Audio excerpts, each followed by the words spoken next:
we can really be in the opportunity where it's like, hey, I can sell this to 1 million cash buyers. This isn't the case if the market's bad. This is a really good market for wholesaling real estate where the cash buyer needs to really be working for us. They honestly have to be begging for us to sell the deal to them. That's really the way you should be doing this. And I'm going to show you exactly the top 10 questions.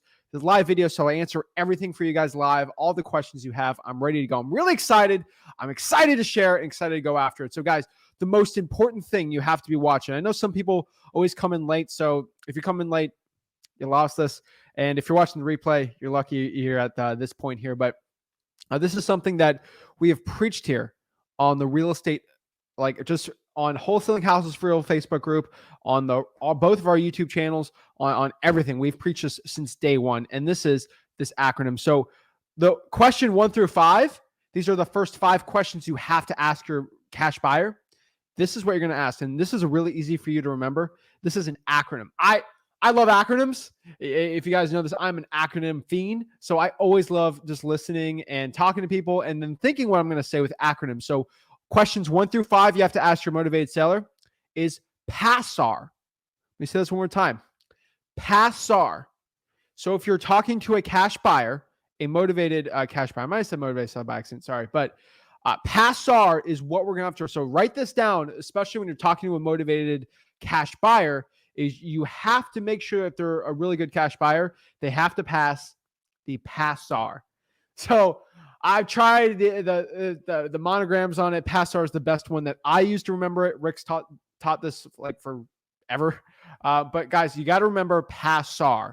So let's kind of break down what PASAR is, because PASAR, PASAR 5. That's the first 5 questions you have to be asking pretty much in order. And these are going to be the most important questions to be asking. So if you have this written down and now we can go after, it's kind of like the Ford method. I know everyone's been saying this here, but it's PASAR. So what is PASAR? So number 1, P for PASAR is proof. P is proof. So the most important question, the first thing we got to be asking is, hey, cash buyer, can I get a proof that you're a cash buyer? Like that's what it is. So you might be asking, what is a cash buyer? Cash buyer is someone who's going to buy our real estate wholesaling contracts from us for cash. This is not a hard, did I say cash buyer or did I say hard money buyer or private money? Private money is fine, but like hard money or loan buyer. Did I say hard money buyer or loan buyer? No, I said cash buyer. This is a huge problem I think a lot of people are having, is that they are going after here and they think, it's like, my cash buyer is using hard money. It's not a cash buyer then. They need to buy the property cash. If they have private money, that's fine. That's cash technically, so it's fine. But you just have to remember this, guys. Cash. I cannot stress. I don't know why this is such a crazy, stressful, big deal for people, but your cash buyer is going to have to buy it for cash. So P is proof. So proof is going to be, hey, show me proof that you're a cash buyer. How do we do this? Really simple. It's called a proof of funds, specifically a proof of funds letter. A proof of funds letter basically states it is a letter from the bank or a screenshot of somebody's bank account showing that they have the money. Let's say I'm trying to sell my real estate wholesaling deal. I locked it up for 100. I'm trying to sell for 110, make 10 grand, right? Pretty simple real estate wholesaling deal. If my cash buyer, the person who wants to buy this contract from me, has $80,000 in their bank account, they're not going to buy my house for 100, that property for 110 and pay closing costs. Are you kidding me? That's not going to be a good wholesaling deal. So obviously they need to show a proof of funds from the bank, Chase Bank, BB&T, TD, Ameritrade, like whatever bank they use.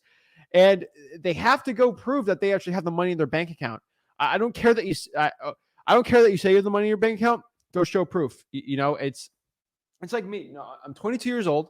I'm a 7-figure wholesaler, and a lot of people off the street or like a realtor, they're going to see me off the bat and say, "Oh, this guy's full of it. He doesn't have the money to buy the $600,000 multifamily deal." And then guess what I do? Here's a proof of funds letter from my bank. Right? Boom. And then they shut up. They're like, "Okay, you're fine."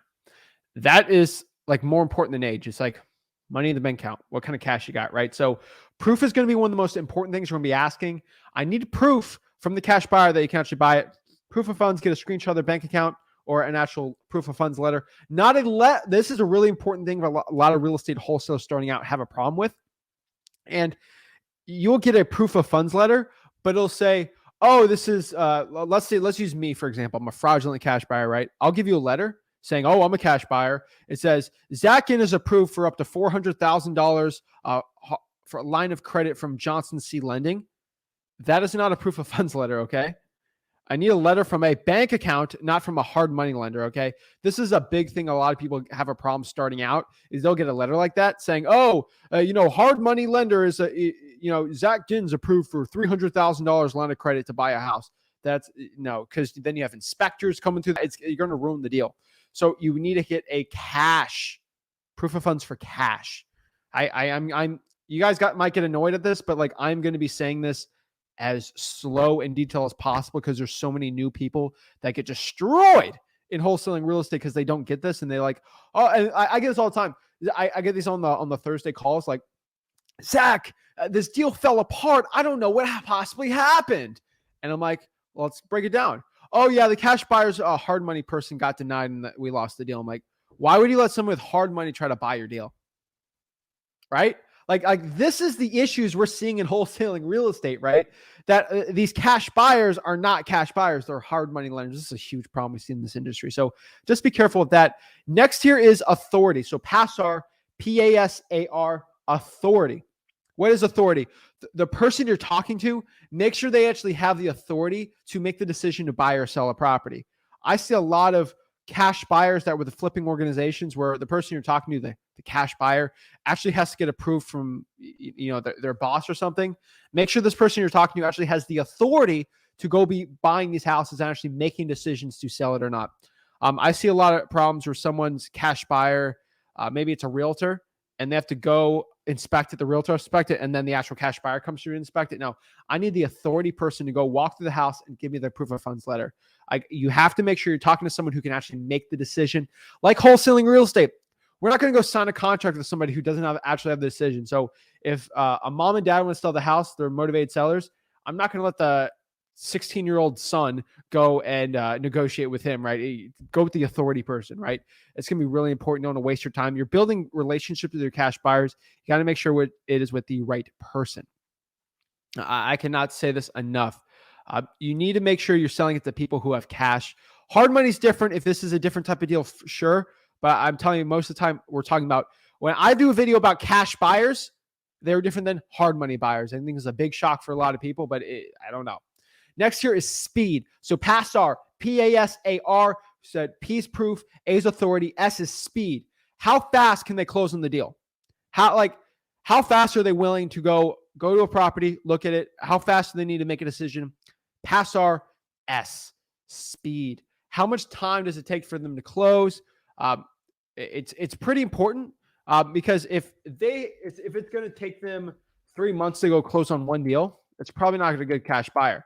They have to actually be comfortable closing within 30, 45 days, obviously. Obviously, I won't push something like a lot of people sometimes need the money to get in or get the funds ready to go purchase a property or purchase the property for cash. So speed's going to be really important. What's their speed? How fast they actually close on a deal? Are they fast enough to go out there and do it? Next is A is for avatar. And avatar, this is an Avatar The Last Airbender. This is an Avatar the movie. This is what is the perfect avatar for this cash buyer? So we want to understand more about the properties they want to buy. And we also want to understand what type of cash buyer they are. And this is really important. I don't think a lot of people starting out in this business understand cash buyers are not all the same. They are all completely different. They're like motivated sellers. Each one is perfectly different. Each one's different. Human beings. Every human being's like different in their own great way, right? So each cash buyer has different wants and different needs. I think that's really important. You got to understand the wants and needs also of your cash buyer. I have cash buyers. They're going to buy the property cash. So I guess they're all lumped in that one category, right? But you have to understand I have cash buyers. Their most important thing is how much rental income they can get and their ROI, return on investment, for themselves. And then just for cash flow, these are buy and hold people, sometimes slumlords, right? They just want to buy Section 8 housing. Perfect, right? Those are one type. Now I have another type of cash buyer here who is flippers. All they care about is how much money they can make on the flip. They don't care about cash flow. They don't care, hey, can I buy this, renovate in 3 months, put it back in the market, make a profit? That's how much they care about it, And then like I got the brand new ones. I got the people who are just trying to do this or that. You got to understand the perfect type of avatar. It's very important what kind of criteria they want. Also, like what's the perfect avatar of a house for them? Hey, Zach, I'm looking for 3-bedroom, 2 baths at maximum. I don't want to buy anything over 250,000. ARV can't be over 400. And then I got other cash buyers like, hey, I only want multifamily. Oh, I only want to do luxury flips. Like you have to understand what type of cash buyer, because you're creating a relationship. You kind of want to put them in sections, I think it's pretty important to do, because at the end of the day, you want to be in the role where you're getting so many properties that like, oh my gosh, it's a 3-2 in Western Port St. Lucie. I know a buyer for that. Oh, this is kind of a disgusting house, but it can rent fine, Section 8. Oh, I got a cash buyer for that. You don't want to go try to do the little beat up $40,000 Section 8 house in a high crime rate area with the person who wants to do luxury flips for like 400K plus, right? Like you just got to understand what the type of avatar for your cash buyer. You can put them all in there. Podio's great. You can do everything in there. Freewholesaling.com kind of like breaks it down and shares it. Next here is results. I think it's a pretty important one. I think results is a big, like you want to understand someone's results. So PASAR is really important for understanding if your cash buyer is not a cash buyer or not. One of the most stressful things is when you think of a cash buyer and it ends up that was just a wholesaler trying to screw you and trying to daisy chain it, which I hate saying lingo that goes over people's heads. Daisy chaining is like, I'm saying I'm a cash buyer. So I lock up an assignment with you and then I go try to find another cash buyer. I didn't even have the funds to go close on the deal. That's not good. I'm not really a big fan of that. So you got to be careful too with that too. Is just a lot of wholesalers out here. They just, it's a mess because a lot of people are starting to daisy chain more and more. A lot of people are just not actually doing the results. So results, my definition of it is really asking the cash buyer their history. How many properties do you currently own? What kind of properties do you own? What are your goals for buying these properties for cash? And what are some of the recent houses you've bought in the past? And those are really important to know because it's like, oh my gosh, he's bought 4 houses this month already. He's probably a good cash buyer. You can also do this yourself, PASAR. You don't even have to ask these questions. You can actually even look it up. Like, hey, what's your company's name? Let me check your results. It's like, oh, okay, I can look online the public deeds and say, okay, I don't know, Aventura LLC has bought 4 deals. They're flipping it. Looks like they make a profit. Looks like a good cash buyer there. It's very important that you understand that. Because it's really going to help you out, especially when you're starting out. So results is going to be really important. Next here is number 6. So that's PASAR. That's really going to help you out, especially when you're starting out in this business of which is a good deal, which is not a good deal. Next here, number 6 is, are you comfortable if I make $100,000 on this deal if you buy it for X amount of dollars? Now, I'm going to be very slow and very detailed on this one because this is probably one of the most important questions you have to be asking. Because if your cash buyer is not comfortable with you making $1 billion on a deal, that's not good. What I mean by this, we want to get the cash buyers that are greedy. We want to get ones that are jealous out of here. Those are not good ones. For example, I've had this plenty of times before where I've done JV deals with someone because I always ask these questions. Our team does. So obviously we never really have this issue, but I'm JVing with someone in like Montana. Okay. For example, the only example I really have on this is a deal at JV in North Carolina, like a year and a half ago, like in the height of the panoramic. I don't know how to say it the right way without the keywords showing up, but this cash buyer, he was completely jealous. So we were making, I think, $20K on the deal. And the cash buyer was so hurt because we had on a contract for 30, selling for 50. Okay. Western North Carolina. They were so upset that I was making $20,000 on the deal. And they felt like they should have bought it for 35 that they're like, I'm not buying this. I'm not paying you 20,000 on the assignment. I don't like that. But I'm like, you agree to buy this for 50. And they're like, I don't like that. You're making 50 because the other person I was JVing with found the cash buyer. Duh, right? So you have to ask this question because your cash buyer should only care about the purchase price, not how much you're making on the deal. And if they understand that, they're fine with it. Because I've had cash buyers. I'm making $70K on the assignment. they don't care. Like they're like, fine, good for you making 70K. This is my purchase price. I'm good with that. Give me more deals. That's great. If they get jealous, that could destroy the deal. So you got to ask if they're comfortable. If you make, let's say an example, let's say you're selling a deal for 200, say, hey, and let's say you have under contract for like 150. I always say this, hey, Mr. Cash Buyer, are you okay? For example, here, you're buying this for 200. Are you okay if I made $100,000 on this deal? But let's say my assignment fee is 100K. Are you okay with that if you buy it for 200? Sure. I say this too all the time. Hey, Mr. Cash Buyer, are you okay if you're buying this for 200, right? Yeah. Are you okay if I make $199,000 on the assignment? Would that bother you at all? No, I don't care. As long as I buy it for 200. That's what you're trying to do.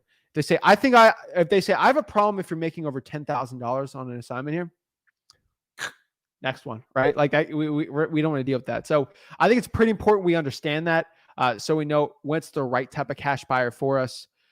Next here is number 7. We will be using blank your title company. This is kind of a question, kind of a statement here, but you have to make sure the cash buyer understands that they'll be using your title company, not their title company. So if my title company is ABC Title Company and they're the title company that I use and I prefer and I like, that's great, right? We'll be using them. So the issue is if you use somebody else's title company, then the seller's going to be a little weirded out because you're using a different type of title company that could spook them on the deal. It's not really going to be too good. And then next here is that they use their title company. Maybe they're not comfortable with assignments or they're going to ruin the deal, or just call the seller and be like, hey, do you know Zach is making $20,000 in the assignment? This is kind of weird. I've had title companies do that to me. So you got to make sure you use your wholesaling friendly title company, not the cash buyer's favorite title company. If your cash buyer is okay with that, should be fine. Number 8 here, we have to ask, what is your criteria? So we have to ask what kind of criteria they want. This is kind of close to avatar results, but sometimes you might ask this question in a different way. What's your max ARV? What area do you want to buy? Are you like some cash buyers like, I'm only buying in this city or this zip code? Even there might be a city north, they don't want to deal with it. It's a different county. They don't like it. Some cash buyers want their rentals near each other. So you just got to be careful with that. So that's one thing you definitely have to consider is sometimes cash buyers are not comfortable with being in a different area. So that's something you got to ask. Number 9 here. I have instructions. And what are instructions? I wrote kind of vaguely on their instructions, but I think it's kind of important you understand is you have to understand, this is really important, that your cash buyer has to be okay with your process of selling the deal. If they do not follow your process at all, you can't sell the deal to them. If they understand that, it'll be fine. What are your instructions? So, like one example, Mr. Cash Buyer, is if you're walking through the house, you can't be talking to the seller. This could potentially ruin the deal for me and ruin the deal for you and all your potential deals.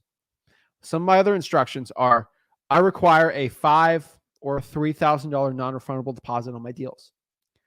X, Y, Z, boom, boom, boom. This is my title company we're using. If this is something you're okay with, I would love to sell the deals to you and probably give you first server priority on it, right? Some cash buyers like the exclusivity of that. Some wholesalers get a little on their high horse on you're my star cash buyers list. I'm like, oh, I'm on the C list, right? Some wholesalers will have A lists, B lists, C lists. You just gotta see which list you could make someone in there, but like I kind of have them all popped up. I got my top tier cash buyers, obviously, but you just gotta understand that too. And lastly, probably one of the most important questions. This isn't a deal breaker, but this will help you know if you have to do more. If you have to do more hand holding with this cash buyer. And this is a pretty important question. I think everyone should ask this. But number 10 here is, have you purchased from a wholesaler before, Mr. Cash Buyer? Why do I have to ask this? Why is this a really important one for you to know? This is because if your cash buyer hasn't purchased from a wholesaler before, maybe they're not comfortable with the wholesaling real estate process. Maybe they don't know much about the wholesaling real estate process. This means we're probably going to have to go explain wholesaling to them and see if they're okay with that. Obviously, if they've bought from wholesalers before, they understand the process. It's easy, good to go. Maybe it's their first or second time with a wholesaler. You just have to explain your process, see if they're comfortable with it, and then go from there. The worst is when you think you got it, and then the cash buyer gets spooked or uncomfortable and you lose the deal. You just got to understand that. So those guys are the 10 questions you have to be asking your cash buyers.